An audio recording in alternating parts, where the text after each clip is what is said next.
14 and 15-year-old kids, you could invest roughly $15,000 and ensure that they retire multimillionaires.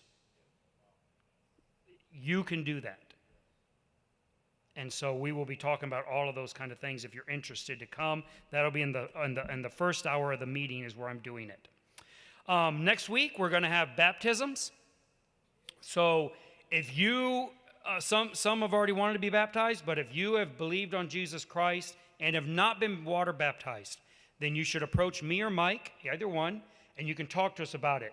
And we will, of course, interrogate you under bright lights with blackjack and bring in the big guns, bring in Albert. No, we just want to make sure you understand what it is, what it's about. And so, but talk to us, and maybe you can be baptized next week as well. So that'll be next week after the service when the meeting's over. We'll go outside and we'll have the baptisms, and then the meeting will be over. And then we also have a shower coming up for Maddie Davis. And so if you're a woman and you're interested in going to the shower, talk to Terry. No men allowed. We don't do that here. That's just wrong. At least I don't do that. Anyway, just kidding. Talk to Terry. She's organizing that, and you can be a part of the shower for Maddie. And so I'm going to ask you to please stand as Micah brings us the reading of the Word of God this morning.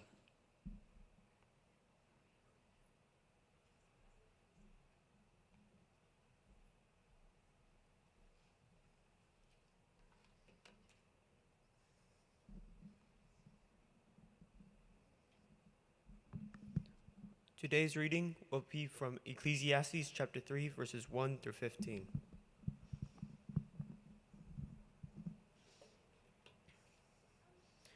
To everything there is a season, and a time to every purpose under the heaven. A time to be born, and a time to die.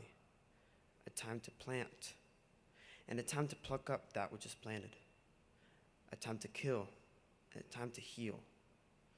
A time to break down, and a time to build up. A time to weep, and a time to laugh. A time to mourn, and a time to dance. A time to cast away stones, and a time to gather stones together. A time to embrace, and a time to refrain from embracing. A time to get, and a time to lose. A time to keep, and a time to cast away. A time to rend, and a time to sow. A time to keep silence, and a time to speak. A time to love, and a time to hate. A time of war, and a time of peace. What profit hath he that worketh in that wherein he laboreth? I have seen the travail which God hath given to the sons of men to be exercised in it. He hath made everything beautiful in his time. Also he hath set the world in their heart, so that no man can find out the work that God maketh from the beginning to the end. I know that there is no good in them, but for a man to rejoice and to do good in his life. And also that every man should eat and drink and enjoy the good of all his labor. It is a gift of God. I know that whatsoever God doeth, it shall be forever. Nothing can be put to it, nor anything taken from it, and God doeth it, that men should fear before him. That which hath been is now, and that which is to be hath already been, and God requireth that which is past. This is the word of the Lord.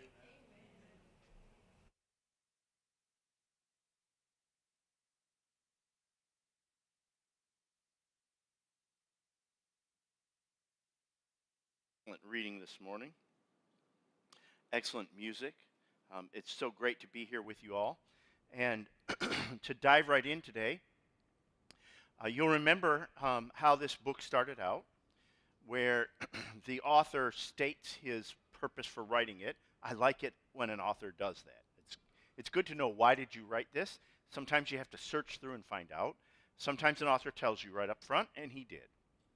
And he gives us a set of illustrations that he is going to use as the structural mechanism for all of his writing.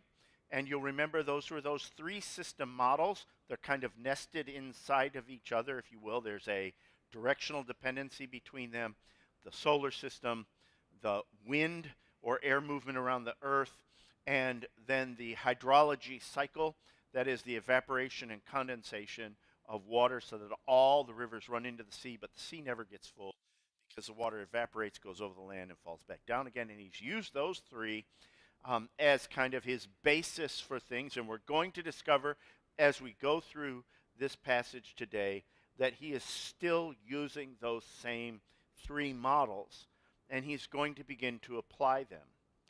And so when we were kind of diving into this passage, as we landed on this passage, we've come through an experiment that the preacher has detailed for us, at least as far as he's going to, right? It's a 40-year-long or so experiment.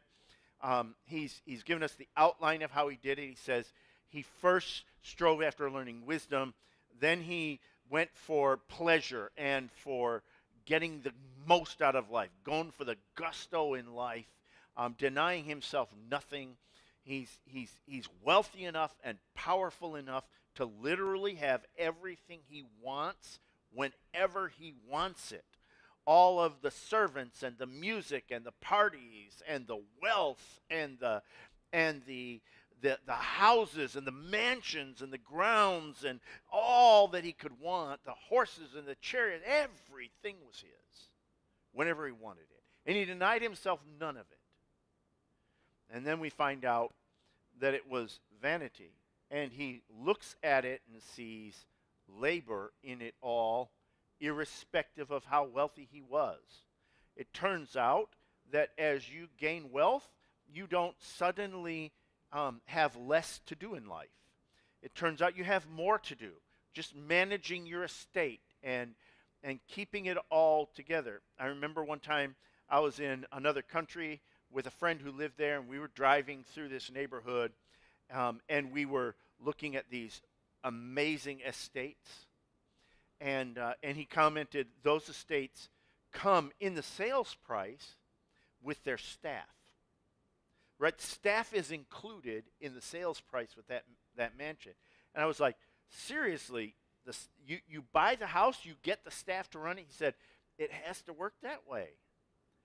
And I thought about it for a minute, but I still didn't get it. So I asked him, so why does it have to work that way? And his answer was, because this place would fall apart if somebody wasn't constantly working on it. And it's so big that you need a whole cadre of staff to keep it clean and kept up and ready to be lived in.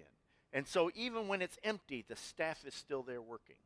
And when you buy it, you get people who know it and who've been working on it for a long time, and they know how it works. And that's what he's saying when he gets to the end of that labor thing that he goes through. And he looks at this reality that he finds himself in, having exercised this experiment in his life. In the end of chapter 2, he is summarizing his findings. He's sifted some of the philosophies of human experience like hedonism and existentialism, and he has sifted or filtered them through that experiment, and he finds them wanting. In fact, he discovers some things about them. We're going to go over those 5 points that he discovers about those philosophies in just a second, but as we go into that, I want you to understand that he comes to this view of labor at the of all the work of life, in fact, at the end of chapter 2, that is so brutal that he's forced into a depression around it, right? In fact, his way of saying it is that he says, therefore I went about to cause my heart, chapter 2, verse 20, and cause my heart to despair of all the labor which I took under the sun.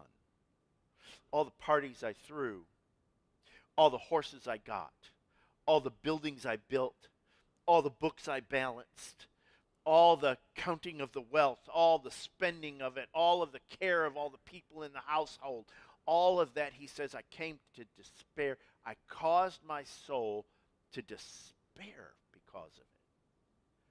So by the end of chapter 2, and I want you to understand he's writing this in a progressive manner. He's writing it as he is going through the analysis of it. So he's run that experiment, and now he's writing it out as he's thought about it to help you come to the same realizations that he's come to. He could have shortened the whole book down and written it out as a set of statements. This is a truth. This is a truth. This is a truth. And just written it out as truths. But it would have been more difficult for you to identify with if you hadn't had some sense of how he got to those truths. So he's getting you to those same truths in your life, and he's helping you think about it. So by the end of chapter 2, his view of labor is it was depressing. It was terrible. Why do we do the things we do? Why do we work in this world? Why do we struggle with what we struggle with? It's all worthless to us. And that's his view of labor at the end of chapter 2. Now, that's not all he has to say about it. He's going to come to further understanding of labor, and we're going to see some of that a little later on here in chapter 3. But that's where he is in the end of chapter 2. And then he inserts this poem. Now, in certain editions of your Bible, now, many of us have a verse-by-verse edition, right, where one verse, they're just numbered, and each verse occupies a little section. The next line down is the next verse, and it's verse by verse. I understand why publishers do that. It makes it easy to find verses because they're not in a paragraph somewhere, and all the numbers are down one edge of the page. I understand exactly why they do it. They do it that way. It's to help us study things. But it masks some structure that's helpful to us. So other publishers do it differently, and they will publish it in a paragraph format where you'll see the verses grouped together in a paragraph. And if you have one of those, you will notice that about the first 9 verses or so, maybe 10 verses of this chapter are kind of centered and grouped because they form a poem. And so they're laid out in a poetical fashion. Some editions will even have them in italics for you, so you can tell that that's what they've done with it. They've set it off as a poem. In reality, a great portion of this book is very poetical, but this one portion tends to stand out in our minds as being poetical. So as we come into that, we're coming from a set of conclusions that he's drawn about the human philosophies, and those conclusions are like this. There's basically 5 of them that are given to us in the end part of chapter 2, and they go like this. Wisdom is better than folly. It's better to be wise than to be foolish because your life is easier when you're wiser, right? You don't hurt yourself as much when you're wise. And you pick this up as a child, right? And if you have children, you still learn this lesson every now and then, right? If you don't pick up all the Legos before you turn off the lights, well, then you're going to learn a lesson. And you're going to figure out that it was wiser to pick up the Legos before you turned off the light than afterwards when you've stepped on them, because there's hardly anything in the world that hurts worse than stepping on Legos in the dark. And that's what he's saying here. It's better to be wise than to be foolish because you don't hurt yourself as much in your life. If you're wise with money, then you don't end up being under the thumb of creditors who can control your life and garnish your wages and change your finances. It's a whole lot better to be wise with your money than foolish with it. It's a whole lot better to be wise with your health than to be foolish with it. You've probably seen that meme that says, if you think you don't have time to exercise, where do you think you're going to find the time to be sick? Right? If you're not going to keep your health up a little bit, then when your health declines, things are going to get really bad. That's what he's saying when he says it's better to be wise than be foolish.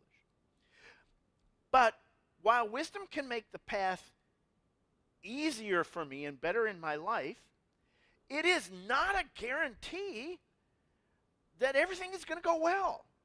You can be very, very wise and have very bad things happen to you, even though you weren't being foolish. Even though you were trying to live your life as wise and careful as you could, who knows what goes wrong? I have known people who were living their life. They weren't smoking and doing drugs and doing other things we think are the things that injure our health. And yet one day, they got a diagnosis of leukemia. It happened for no external cause that anyone can imagine. It just happened. And wisdom is better than foolishness, but it's not a guarantee that you're going to get through this thing without problems. And wisdom doesn't guarantee you any better death than what a fool has. I kind of am shocked that he wrote it that way. What shocks me is that the world they lived in was a world in which the way a person died was viewed as like God's final statement on what he thought of their life. Right? So if you had a death with honor, then you must have lived an honorable life. If you have a death with dishonor, then you must have lived a bad life in secret and we didn't know it. Job's friends make that argument. God tells them they're wrong, but it seems to be the culture of the day. And here in Ecclesiastes, he tells us very clearly, it just doesn't work that way. Wise people die like fools do. I mean, maybe you're one of those people who, I don't know, I consider it foolish. I don't mean to insult anybody, but in my mind, if you wrap a rubber band around your ankle and dive off a bridge, hoping that the rubber band's going to pull you up before your head is 3 feet wide, I don't see that as wise. I'm having a hard time seeing that as wise. I'm not even sure I can see jumping out of a perfectly good airplane with nothing between you and the ground but a piece of silk and a few strings as being wise. I know people do it all the time. And if you don't do those things, that is no guarantee that you're not going to die from a terrible fall. In fact, you might die from a fall of no higher than standing up and falling down. There's no guarantee that wisdom gives you in that. Besides all that, there's still a problem. This is the fourth point, and that is that even if I were wise and did everything right in my life, whatever it is that I'm building and trying to structure in my life is literally decaying as I'm building it. I cannot hold on to it. I can't make it all, last for me.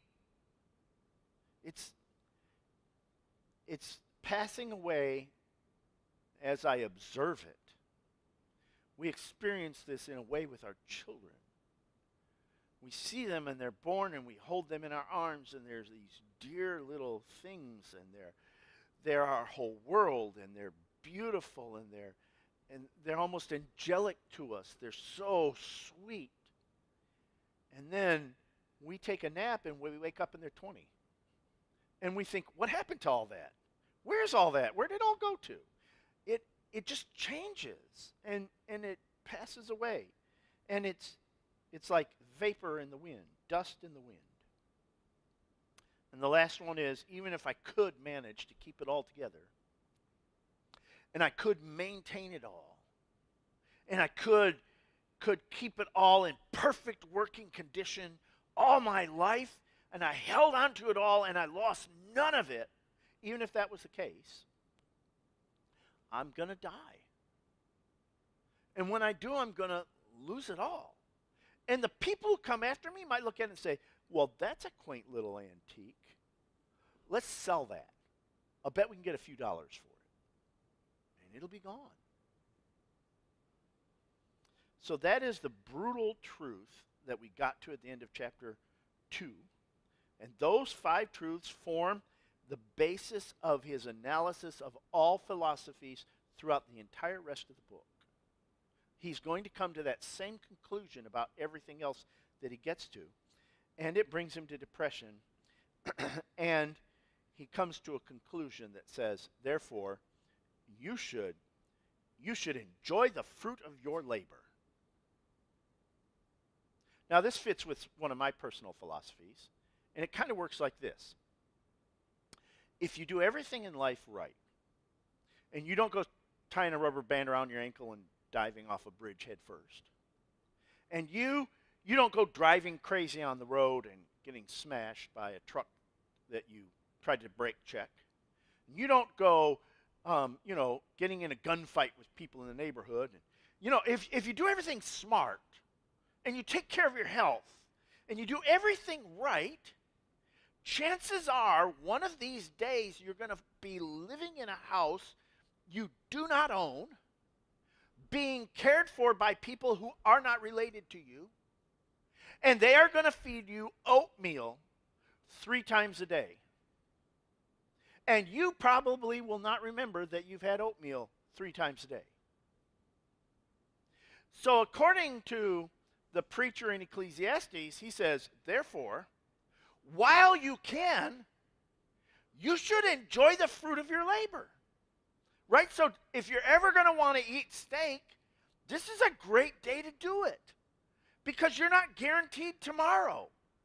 And if you've worked for it and you've labored for it, you should enjoy it while you have the opportunity to enjoy it. One of these days you're going to lose your teeth and you're not going to be able to chew steak. Now, I know that's kind of a grim philosophy, but it's where he left off in chapter 2. And then he jumps into chapter 3. And he's going to sift all of his own conclusions now back through that same experiment. He's going to look at them all, and he's going to re-examine all the conclusions he's given us, and he's going to change some of them. And he's going to do it through this set of thoughts.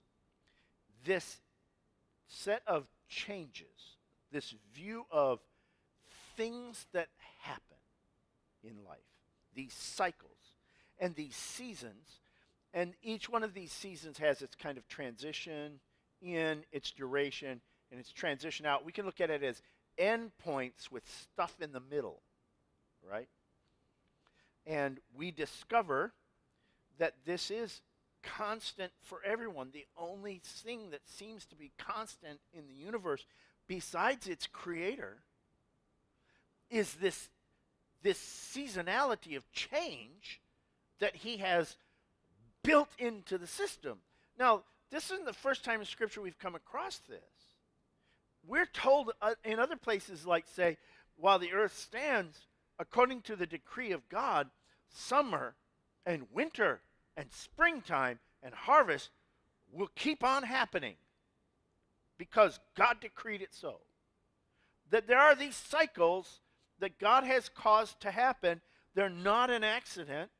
They're his invention. It's the way he designed the system, and they're going to keep happening. This change that we see everywhere around us is going to be constant throughout time. And so we have to come to grips with it.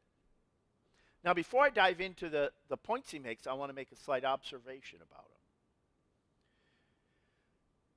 Solomon is the same author who wrote Proverbs. And that word Proverbs has an interesting definition. It's actually 2 words combined. It doesn't surprise you, right? Pro means far or beyond.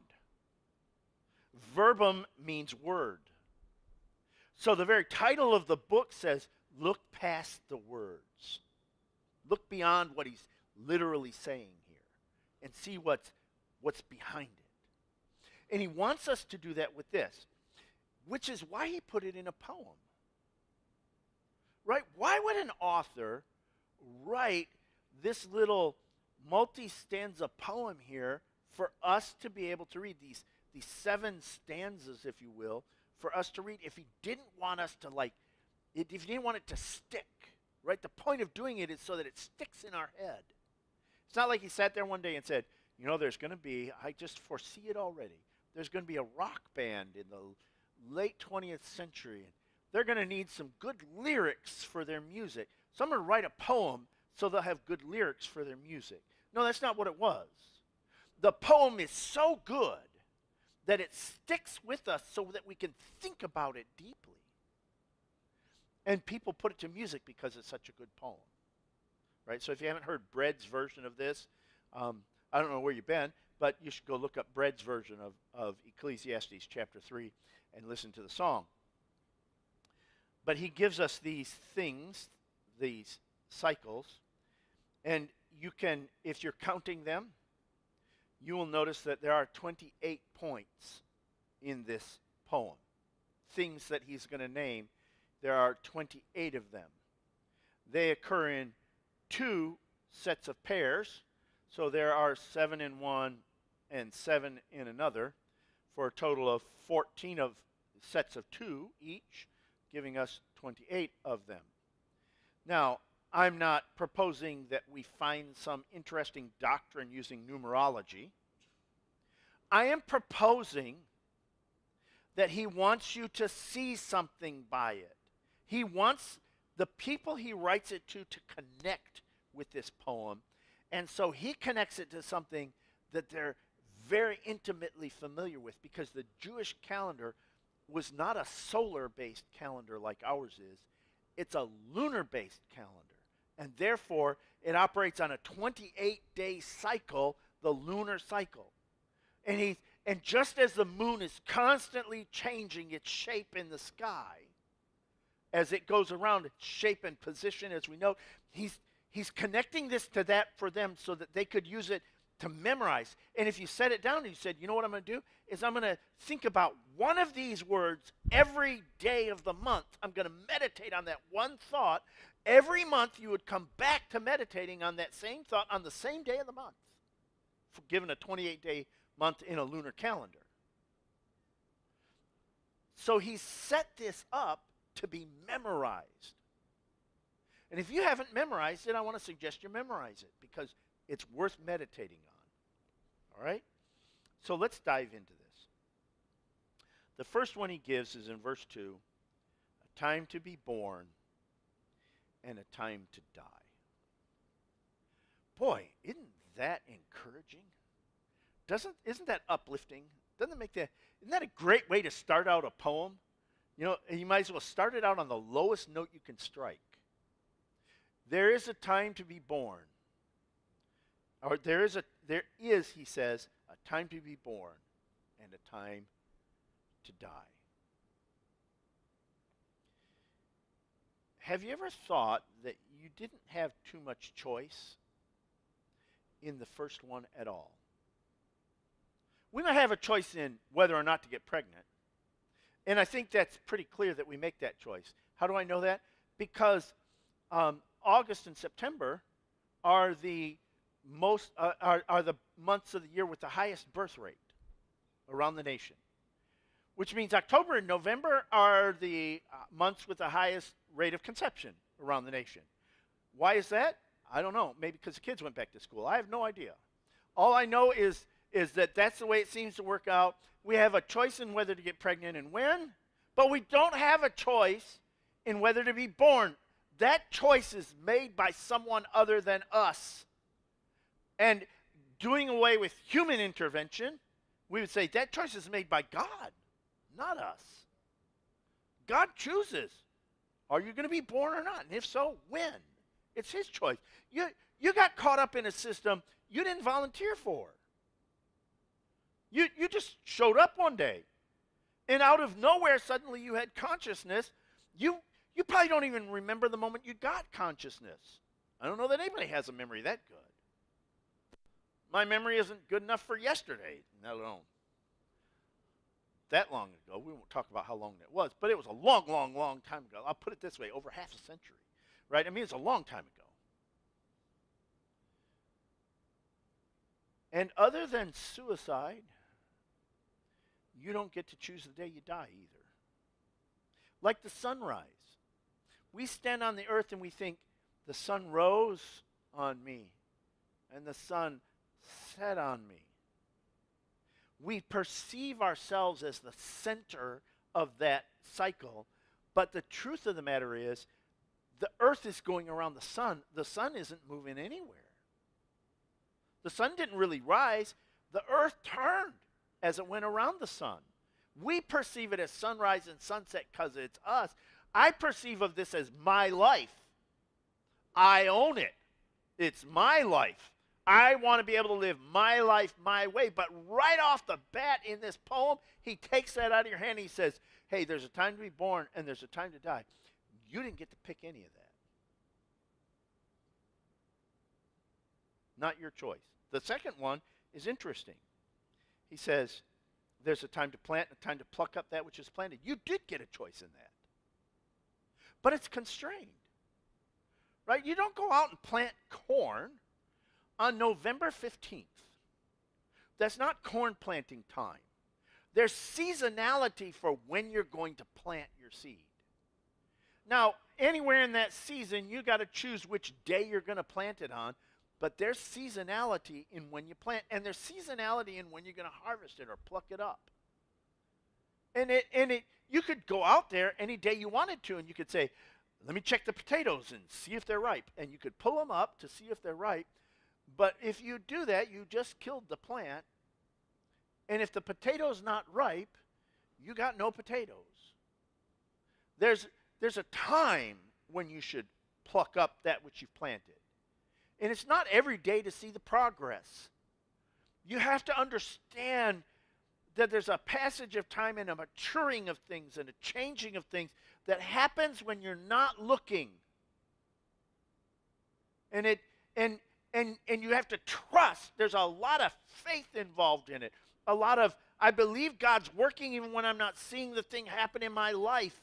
And a lot of not checking it until the time when it's right. And if you thought, well, this is an interesting poem. Okay, there's some times in my life when I should plant. And there's some times in my life when I should pluck it up.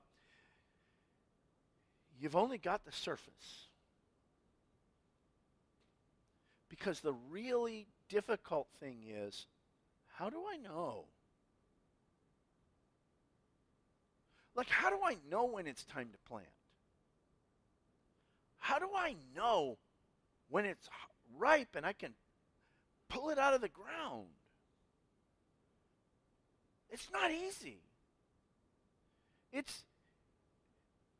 takes some help, right? You talk to some people who have done it before and have done it wrong and have succeeded sometimes and failed other times, and you gather some wisdom and you choose the right time, and then you get out there and you plant it when the time is right for you to plant it. And even then, you're not guaranteed. Sometimes you get out there when the Farmer's Almanac tells you it's the right time to get out there, when the Agricultural Extension Service tells you got the next 2 weeks, you got to get it planted in. You get when the Weather Bureau tells you the weather's right, you should get out there and plant it. Sometimes you do all of that, and you get a hard freeze followed by a rain, and all the seed dies. Sometimes you think we're not going to harvest it this week. It's not quite as ripe as it could be yet. We're going to wait until next week, and we'll harvest next week. Everything looks right. The weather patterns look good. The temperatures look right. Everything looks perfect. We're going to choose to harvest next week and not this week.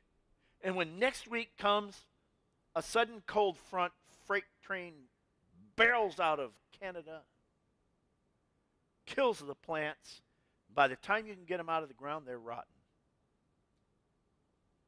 What are you going to do? It is not easy. It takes paying attention to it, making intelligent, informed choices about it.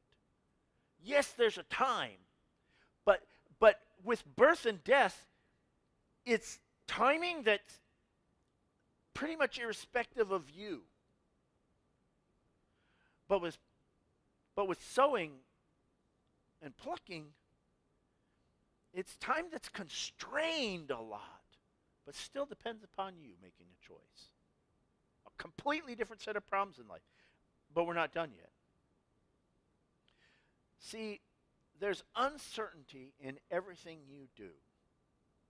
And you're going to spend a significant portion of your life dealing with that uncertainty. We talk as though we were absolutely certain about everything. When we say, well, I know what we ought to do about that, this is what we ought to do about that. Well, I know what I'm going to do that. I know how to fix that, I'll do this. We talk like we're certain.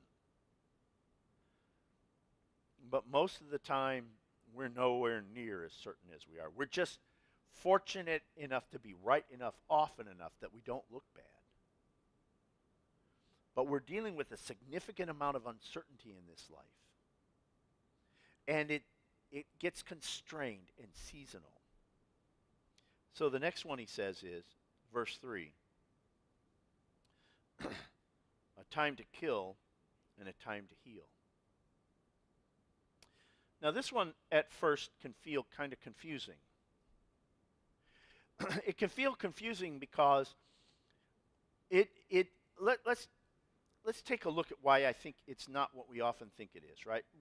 Often when we think of this, we think of it as judgment, right? We enter into judgment and we discover somebody's guilty. So under the Old Testament law, we would stone them to death. It was time to kill them, right? And so there's a time when you have to kill, or war, right? Like we go to war and it's time now. You have to kill somebody else in order for you to survive, or self-defense. You have to kill in order for you to stay alive. You have to take someone else's life, and that makes sense. That it certainly makes sense that way. It doesn't quite fit the pattern, though, and I want to propose an alternative understanding for you. So let's look at the pattern here for a minute. Let's look at birth and death. We could say something like, there was a medical emergency, we went to the hospital and she gave birth. There was a medical emergency, we took him to the hospital and he died. Right? There's a commonality between both ends of it. But if it's judgment, now we have a hard time because it's hard to find the commonality. What do you say? We found somebody we thought was guilty of a crime, so we took him to judgment, and we found out they were guilty, and so we stoned them. We found somebody we thought was guilty of a crime, so we took him to judgment. We found out they weren't guilty, so we healed them. There isn't a connection between those two ends of it that way. The same is true even of war. I found myself in war. The king ordered me to go. I was on the front line. I was being attacked.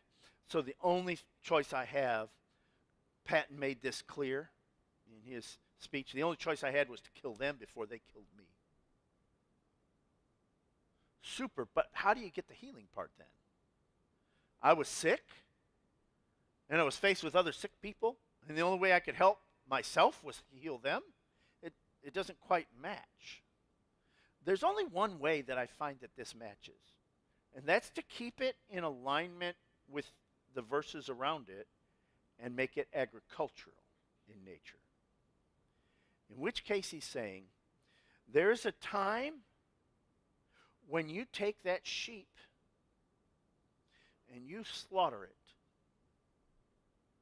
But there is a time when you take that sheep and you put salve on its wounds and splints on its legs and you heal it. And why? Because it's not time for you to kill it yet. Everything in your life you're going to find sort of works that way. There's a time when you say, I got to fix that car, I got to fix that car, I got to fix that car, I got to fix that car. Then there's a time that comes that says, it's going to the junkyard. There's a time when you say, I need to go down that path, I need to study that, I need to learn it, and then you look at it and say, I don't need that anymore. I still know how to use a slide rule. I'm proud of that fact. Is it useful? Not in the least. To anybody, anywhere. We can, as a species, let that knowledge die because we don't need it anymore. We're not going back to slide rules. It's not going to happen. I have an iPad. On my iPad, I can write the problem, and the iPad in my handwriting, and the iPad will give me the answer. And it'll look like my handwriting on the page when it does. I'm not going back to slide rule. There's a time when you look at something in your life that you have invested in, that you have built up, that you have healed, that you have cared for, and that very same thing that you have healed and cared for and invested in, you decide to divest of it, put an end to it, take it out of your life, kill it. By the way, think about it from another perspective. Think about it from the perspective of sin. You can spend time in iniquity. You can spend time in chasing your own dreams and your own lust and your own ambitions, and then there comes a day when you can say, I can't do that anymore. I have to put that away. Paul says he did it about childhood. There was a time he said when he was a child, he thought as a child, he spake as a child. But then he became a man and he put away childish things. He literally killed it off in his life. And there's a lot of things in life that way. How do you know when? Well, it's not always easy. And there are times when you look at it and say, that sheep isn't ready yet. I've reserved that one for the holiday. And when that holy day comes, I'm going to shear that sheep. And I'm going to slaughter it. My family is going to eat it. And 2 days before the holy day, wolves attack and the sheep dies. And you're caught in this problem. How do you know? How do you know what time it is? How do you know what season it is? And to make things even worse, it's not like these are discrete events in your life. It's that your life is made up of all of these at once. It's not like, okay, well, it's time to plant, and therefore it's not time to die. Because there were farmers who died planting crops. You understand, these things overlap. They're constantly moving. It's like your life is one big swirling mass of all this change. What we want is we would really like our life to be in our control, and we would really like it to be that we could have a consistent life with consistent things that always happen, but there's only one place we can do that. And that's in here. I can't change anything out there. I can change my thoughts. I can control those. I can change my heart. I can control that. I can change my disciplines in the way that I handle my life, but I cannot change the way my life is going to change around me. I can't stop it from swirling. Make the world stop. I want to get off. You can't do it. And it goes even further, right? Into economics. There's like a time to break down and a time to build up. Again, I wish it were obvious. There's a time to weep and a time to laugh. A time to mourn and a time to dance. There's a time to gather some things together and prepare to do things, but you can't spend your life gathering things together and preparing to do them. You can't be the eternal student, never doing any work, always going to class, preparing for a future that never gets there. It's not what you can do in life. You actually have to get out and do. There's a time to gather them together. Then there's a time to say, I'm done with that, and throw it away. Send it all to goodwill. Get rid of it. Cast it on the Lord. Sometimes you just have to, there's a time to embrace and pull things in and hold them tight. But if you embrace your children, you pull them in and hold them tight all their lives, you'll grow some very strange children and they won't adapt to the world very well at all. And when you pass away, they're going to be a disaster. There comes a day when you have to say, I'm loosening it up and letting you go. You're going to make some decisions. They're going to fail or they're not. There's a time to get and a time to lose. Jesus says it this way. He says, what would it profit a man to gain the whole world and lose his soul? Everything you do in life is a trade-off. You're trading right now spiritually. Being in church, you get to think thoughts you might not have thought before. The privilege of being able to think those thoughts is a high privilege in life. And there are people who go through this life chasing everything in the world. And we get to the end of it, they face the Creator who made them, who calls them into account. And they discover that the one thing that they needed, the Lord Jesus Christ, was never a part of their life. And they lose their soul for eternity. You have got to make decisions, and every day there are thousands and your life swirls. Some of them are because of your choices. Some of them are entirely yours to make at any time. Others are constrained by the circumstances larger than you, and some of them are completely beyond your control. They just happen to you. But there are some that are in your control. And I know I would love to control the ones that aren't in my control, and I'm not sure I want to take accountability for the ones that are. That's human nature.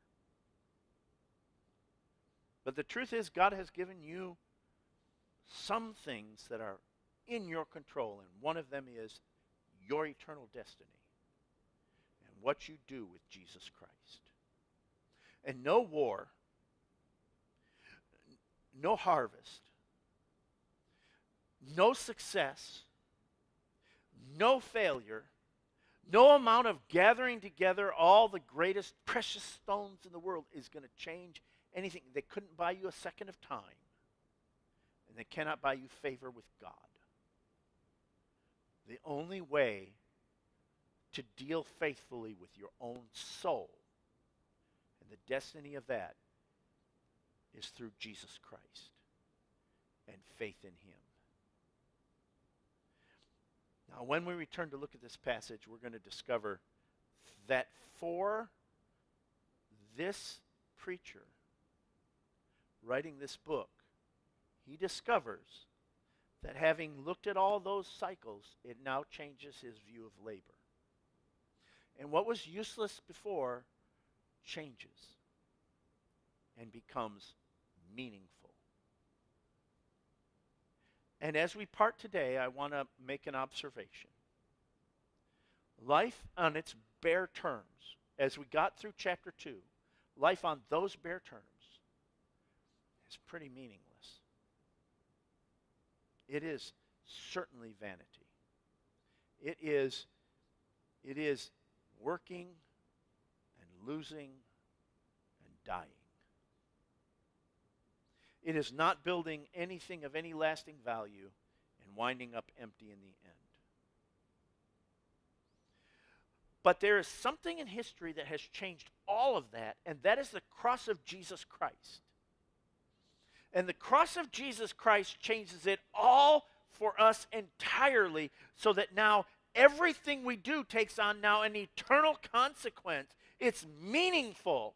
It's powerful. It's valuable to us where it never was before. Every keystroke on the computer, every dish that we wash, every floor that we sweep, every instruction that we give, every tiny little facet of our lives, every bit of labor we have now is different than we saw it in chapter 2. And it's infused with the meaning of Jesus Christ. Everything we do now is no longer part of a vanity of void, but of meaningful worship to God. As we go into the next part of the chapter, you're going to see the preacher filtering his thoughts through his experiments and having gone through this study of the cycles. And he's going to start to approach that understanding. He's going to give you some instruction later on about how to live that way. But that's the understanding he's coming to. Stand with me, please, as we close out in a word of prayer, and let the musicians once again take the stage.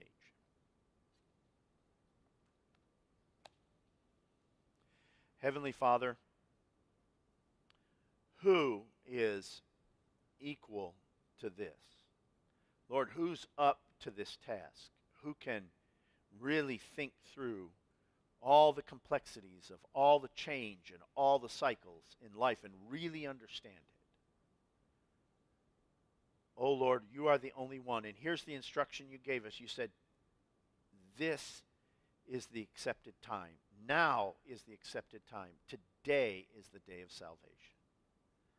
Lord, I pray that we would have the wisdom to see right now, today, that this is our opportunity to turn to you.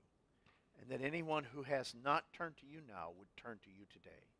Any of your children who are struggling in their lives and their minds, Lord, I pray that today they would take the opportunity to cast off some things, the weights that so easily beset them, and their cares on you, so that they might rejoice before you in the labor that you've given them to do. And I ask this in Jesus' name.